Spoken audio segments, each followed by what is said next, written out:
Earlier, I characterized the many letters and faxes sent by lawyers for the WWF as threats and bluster. In fairness to the WWF, though, you have to understand their concern. Allegations of teenage abuse certainly can't help business when so much of the audience is comprised of children.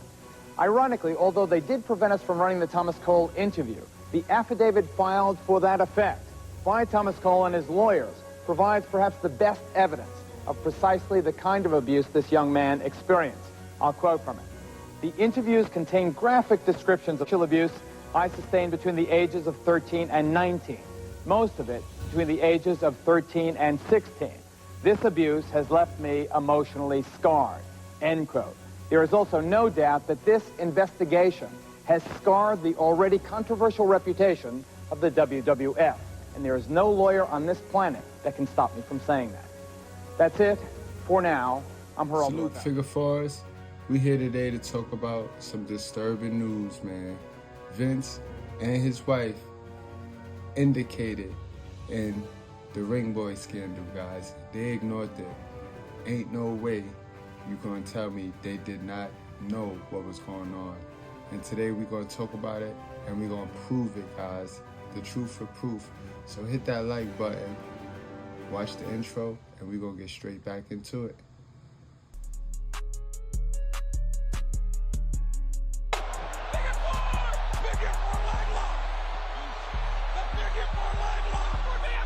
Now, wrestling in the 19th and pay-per-view broadcasting, coupled with the ruthless tenacity of Vince McMahon's business strategy, we saw professional wrestling shift from the territory-based promotions to just 2 nationwide companies, guys. Remember, it's just went from all of them old territories to NWA merged into WCW, Ted Turner, and then we had the East Coast mega show in the North, WWF. I mean, it was just those 2. So Ted Turner's promotion was like rough and ready. They used a lot of different stipulations and cages and barbed wire. It was more hardcore. It was more ECW-ish. But back then, WWF, they didn't have that. They were more clean, guys.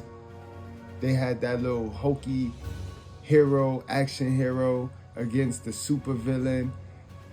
You know what I mean? It was no place for X in WWF back in those days. It was clean cut. You rarely saw blood in WWF. It was hard to see that under this clean federation, there had been an ongoing scandal involving both and drugs. It seemed that on top of the steroid scandal, the WWF was also encompassed with a scandal involving 3 of its employees, 2 of them being very high rank. Merchandise like this Hulk Hogan doll and wrestling gear reportedly earned the World Wrestling Federation $1.7 billion in 1990. Add that to gate receipts for professional wrestling matches at some of the world's largest arenas, and you have a business that takes in more money annually than the NFL. What's disturbing about this scenario is that the WWF bills itself as family entertainment. Good, clean fun for the kids. But according to some former employees, the WWF is anything but wholesome. Legal allegations would start with former ring boy Tom Cole. For those of you that don't know what a ring boy is a kid or somebody young that they could just throw a couple dollars at to set up the ring and fix the arena, put the props everywhere, you know what I mean, help out before the events start. So you put a couple dollars in their pocket and make them work for it. That's what a ring boy is. They set the ring up. WWF is run by one man, Vince McMahon Jr. McMahon is combination bulging bodybuilder and genius promoter. What he's done single-handedly is take professional wrestling out of smoke-filled rooms into family rooms, from Back Street to Main Street. But recent charges against him and his organization have threatened McMahon's empire. The most serious were raised by former ring boy Tom Cole. He says the top WWF executives harassed and abused ring boys, the teenagers hired to put up and take down rings at matches. The New York Post reported the allegations and broke the story nationally. Wrestling legend Bruno Sammartino confirms Cole's allegations. the talk was on the inside that there were certain people within the organizations that were hiring these kids for one purpose and one purpose only. As far as wrestlers themselves, there was always been talk of some up-and-coming, good-looking young wrestlers who were put in situations that if they wanted to further their career, if they wanted to advance, if they wanted to climb that ladder, that they would have to cooperate. And if they did not, then their career would be nowhere. Then announcer at the time, Mel Phillips, was in charge of hiring and supervising these ring boys. He was known to select boys that come from broken homes and troubled backgrounds. That's not new information. Those of you that follow me on my Brutally Honest Good Bread channel, y'all know, y'all remember when we interviewed that P-Foul. When we interviewed that P-Foul, that was the first thing he said. They loom in those neighborhoods.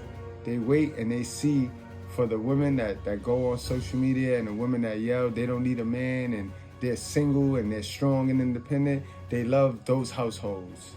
Very easy households because the kids are in survival. The kids would literally do anything to keep their mama lights on.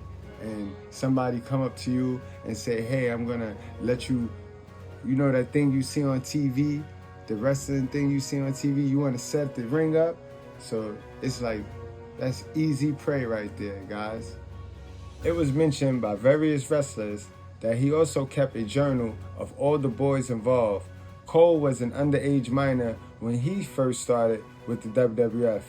In 1984, he alleged in 1992 that wrestler turned front office employee of the WWF, Terry Garvin, had attempted to seduce him. Garvin was a former Canadian professional wrestler who won several tag team championships with his kayfabe partner Ronnie Garvin during the late 60s and 70s. Preceding his retirement in 1985, he was approached by his good friend Pat Patterson, who offered him a job to be his assistant in the WWF. In 1999, Cole had revealed in a detailed interview with the Wrestling Perspective his account on what happened leading to the events of his allegation. Cole stated in the interview that in addition to being a ring boy, Garvin had given him a job at WWF Parts Warehouse and promised him a tryout as a ring announcer. Garvin had told Cole to come to his house to discuss things. Interesting, Cole had mentioned that this was a night where both Garvin's wife and two children were away. In fact, Cole also mentioned previously that Garvin had told him that both his wife and children would be at the home, but later told him they wasn't. On the night of the incident, Cole mentioned that Garvin had put on a pornographic film and propositioned him for top. Cole rejected his proposition, telling Garvin that he's strictly heterosexual.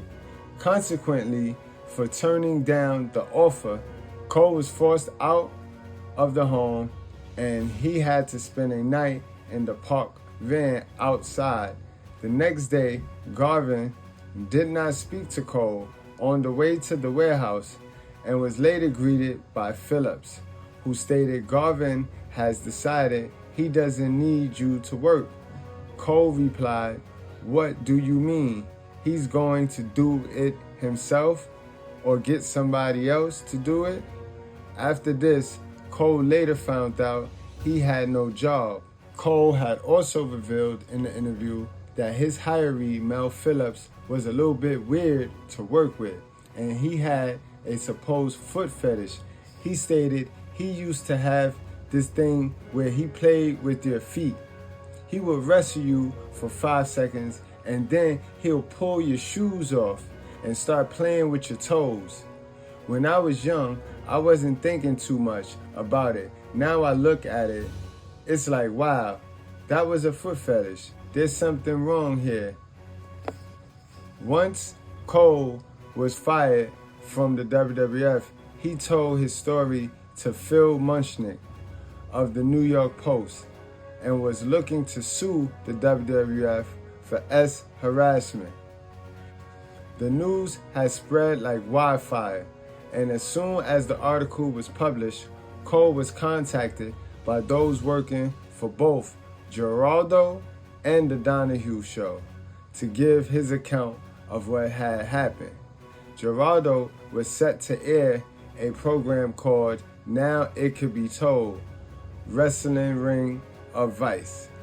On the WWF STC scandal, Whistle on the Donahue Show, they were supposed to have a roundtable discussion regarding the incident, including Vince McMahon, but on the eve of the show, Tom Cole wasn't able to take any more of the media, and Vince McMahon was able to interject. Before legal proceedings had started, he offered Cole an out-of-court settlement.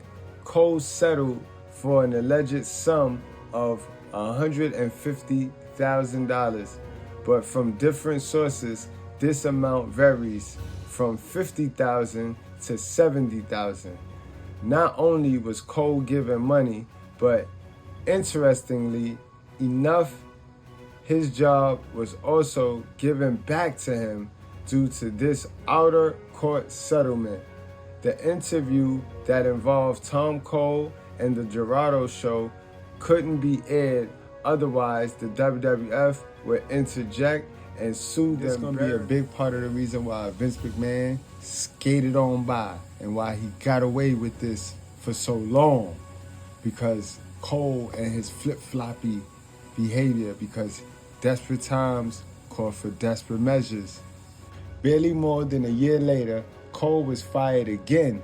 He contends he stopped sharing information from his grand jury testimony and allegedly refused to cooperate in Vince's ultimately unsuccessful label lawsuit against Phil Munchnick and the New York Post. It has also been said that Lee Cole, the brother of Tom Cole, who was also a ring boy, had also alleged harassment in the WWF, but there had been little to no evidence of this, and Lee's credibility had been called into question as he admitted to having a criminal background. It seemed that right after Tom Cole's accusation, other wrestlers, including former wrestler Barry Orton, who is the uncle of Randy Orton, had accused Terry Garvin of SH. It seems that, well, before Garvin had been employed by the WWF for a short time, he was actually a booker. And according to Orton, during a road trip, Garvin had requested Top on numerous occasions. Orton mentioned that he refused all advances. This would not be his only allegation. However, former wrestler Barry Orton also accuses the hierarchy of the WWF of homosexual harassment. Orton implicates two top executives, the former vice president of operations Pat Patterson and his former assistant Terry Garvin, as well as ring announcer Mel Phillips. He told us that Garvin came on to him. About 40 miles out of Amarillo, heading west on Interstate 40, he started proposing that I allow him to perform a certain sexual task on me while I was driving. And, I said, no, I'm not that way. What is your knowledge of the upper management of WWF using their power for sexual favors? If they saw an opportunity, they would grab it. With the ring assistants, the ring boys, I can remember in Chicago, one of the ring assistants who was rather young came up to me and asked me about Terry Garvin, and that he was kind of being harassed, and asked for my advice on what he should do. Former WWF referee Mike Clark says Garvin also approached him in a hotel room. He said, if you want to come to the television tapings, I'll bring you to the next television tapings, and I'll book you across every event in Canada. And I said, geez, that would be great. And he then said to me, he says, well, how would you like to lie on the bed and have me perform oral sex on you? And I'll give you $500. Clark turned Garvin down, but he says there were other approaches. During Garvin's tenure with the WWF, a number of people claimed that he was using his position to have sex with younger ring boys. Barry Orton revealed his accounts, but he was also joined by former referee Michael Clark and former WWE announcer and TV presenter Murray Hudson. Clark had been working with the WWF for over 3.5 years before any incident occurred. He claimed that Garvin had asked him whether he could perform top on him. In exchange, Garvin said that he would get him booked as a referee throughout Canada and also get him a green card so that he could work in the United States, and offered him an additional $500. Clark said that when he refused, his WWF career was over. His allegations went so far as to naming all 3 accusers, including longtime WWF employee and personal friend of Mr. McMahon, Pat Patterson. He mentioned collectively they were called the Cream Team.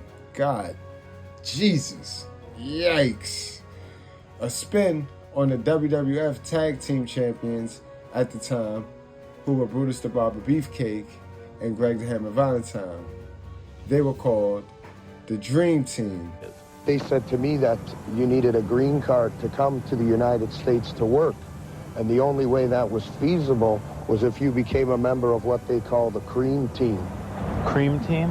What is that supposed to mean? Well, this is what they call the ring crew, the people who set up the rings and the referees throughout the United States that are doing sexual favors for certain bosses in the World Wrestling Federation.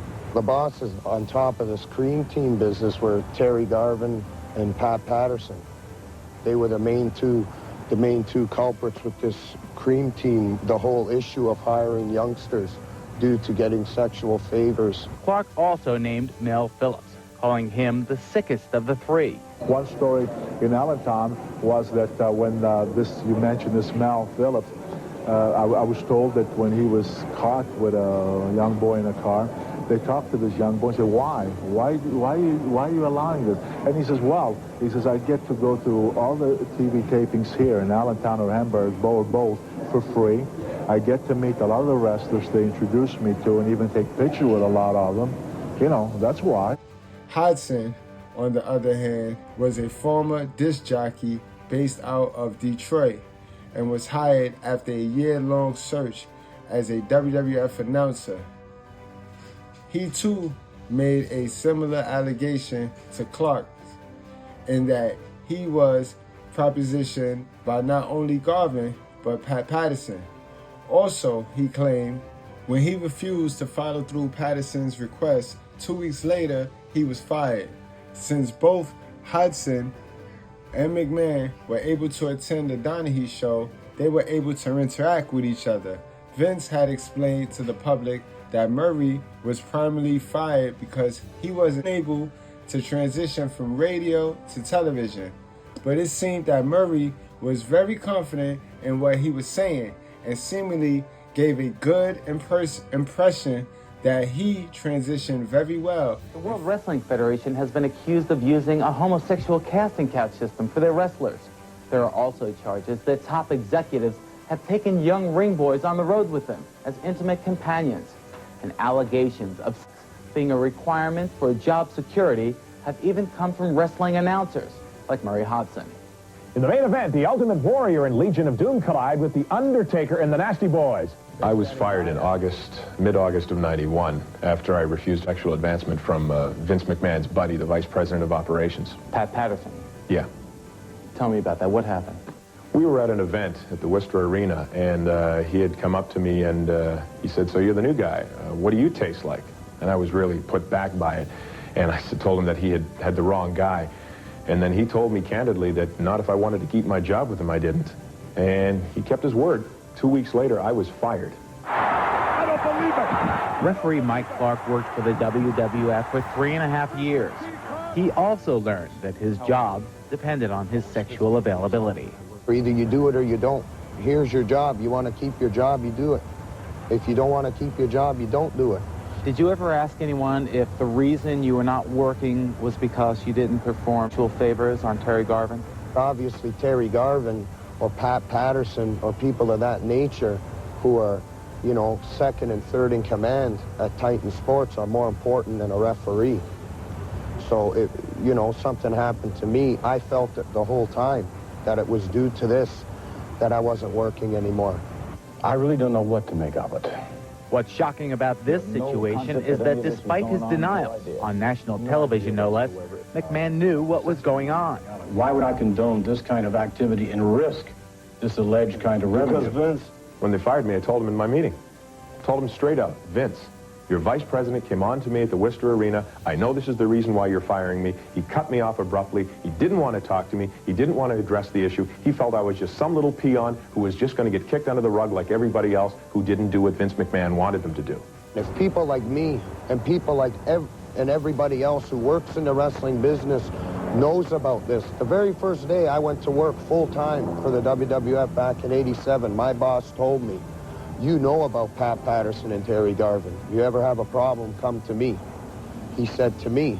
So if he knew, and everybody else knows, Vince McMahon isn't going to know. This is a powerful man with a lot of money who cannot stand to have anybody stand up to him and take him on.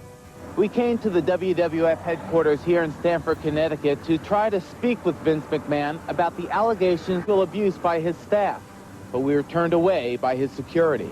I don't know. I don't know. Shortly after the scandal broke, both Terry Garvin and Pat Patterson resigned from the WWF. A few days later, Mel Phillips was suspended.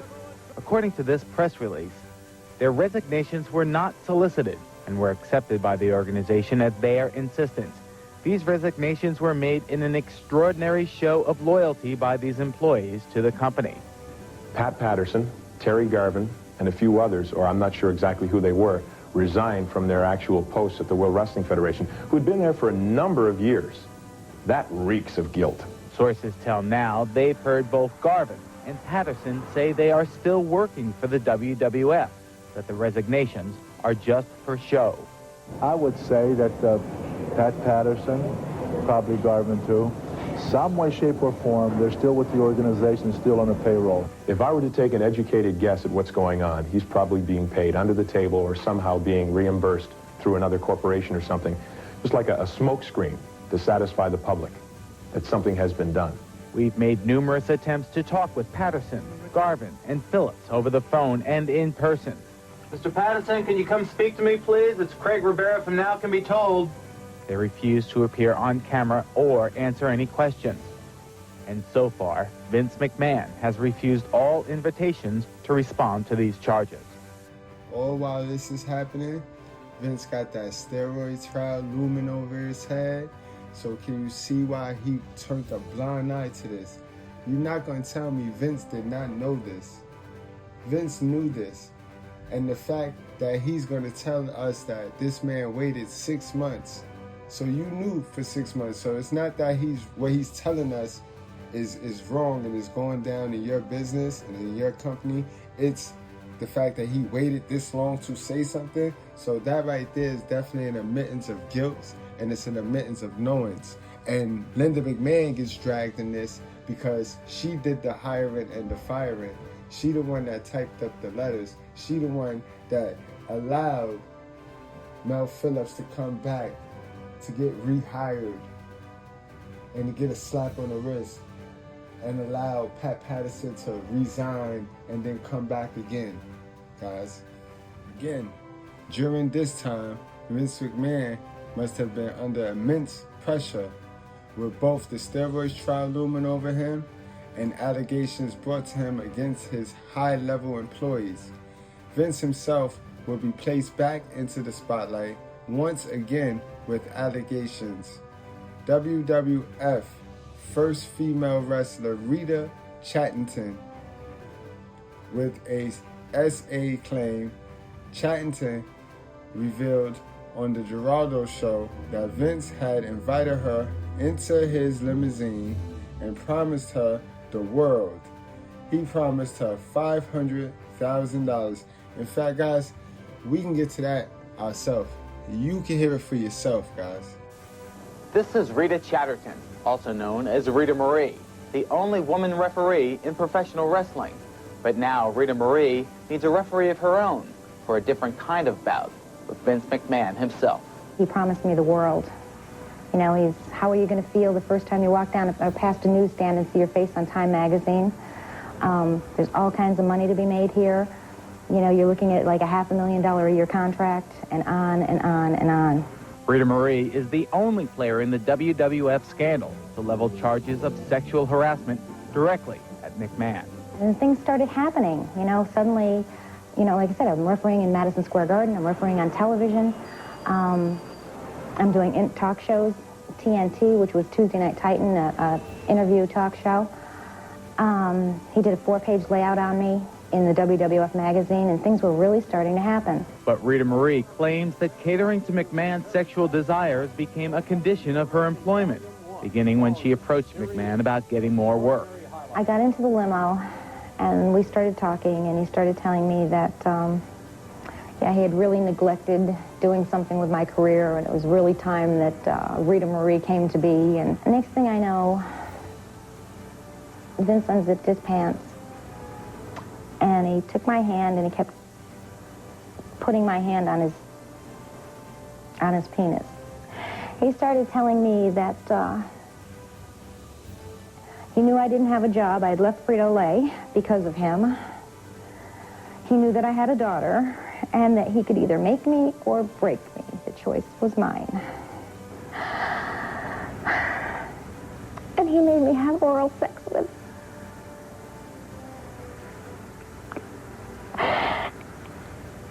And he started to get really excited. And I pulled away, and he got really angry and said that it was worth $500,000 a year. And when I said no, he said that I'd better satisfy him. And he started pulling my pants off. And he pulled me on top of him. And he satisfied himself through intercourse. Afterwards, Rita Marie said she worked for the WWF only 3 or 4 more times. And the single mother of a teenage daughter says she kept silent about McMahon's advances for almost 6 years. I held off for a long time because of my parents. Both of my parents were very ill. My mother died a year ago. My father died 2 weeks ago. Between not having to worry about my parents' health and with other people coming forward, God, I just hope somebody listens. Rita says she is trying to reach an out-of-court compensation settlement with McMahon, perhaps inspired by the success of another WWF employee, Tom Cole. Cole was the ring boy who sparked the whole scandal when he threatened to sue the WWF for sexual harassment. Vince McMahon found out about this scandal before it had an opportunity to get to court. What he did do was rehire Cole with a promotion and back pay rumored to be in the neighborhood of $70,000. That surprised me because in a conversation I had with Cole, he told me he would never work with the WWF again. I can't show you that exclusive interview with Cole because we were threatened with legal action by Cole's attorneys. They pointed out that we agreed to air the interview after his suit was filed. As we told you, it never was and never will be. That threat of legal action was the start of what has become a giant wrestling match between, now it can be told, and the World Wrestling Federation. For all the, you know what I'm talking about. I sure do, Craig. Here are just some of dozens of pages of legal documents, allegations, threats, and bluster sent our way in an attempt to scare us all and prevent this investigation from airing. It should be mentioned, Chatterton passed a lie detector test 2 weeks before the show and corroborated her story with the Joe Stewart, who is a limo driver. Both Vince and his wife, Linda McMahon, ultimately filed lawsuits against Chatterton for slander, and it was never determined whether Chatterton's allegations were legitimate, as it never reached the courts. And you see right there, Linda, she interjected herself because it didn't just say Vince. It said Vince and his wife, Linda, McMahon ultimately filed lawsuits. So you gonna counter lawsuit from something that was true. You know that what that lady said was true. Conclusion, guys, and from the results of these allegations, both Garvin and Patterson had all resigned from the company. Mel Phillips, however, had been suspended not long after. And mind you, not fired, guys, suspended. Linda McMahon suspended him with a slap on the wrist and told him, stop playing with these kids' feet. Just stay away from these kids' feet. Like that type of condoning, that type of sickness. That's why she's in trouble now. That's why she's mentioned now. However, it seemed that Pat Patterson had been brought back into the WWF, and he worked all the way up. And I mean, they still praise this man. They still be mentioning this man. We can't mention Chris Benoit, but we could sure mention Pat Patterson. Come on now, I would not. He needs to be blacklisted. He needs to be blacklisted. It doesn't matter, guys. Garvin was never reinstated and ultimately passed away in 1998. Mel Phillips was also never reinstated, and his whereabouts are currently unknown. There have been so many scandals in WWF history that this one usually gets swept under the rug, but this scandal might have been bigger if anything else, if proven true. This is a wreck. He's moving like an uncaged animal. No lie, he's wild in there.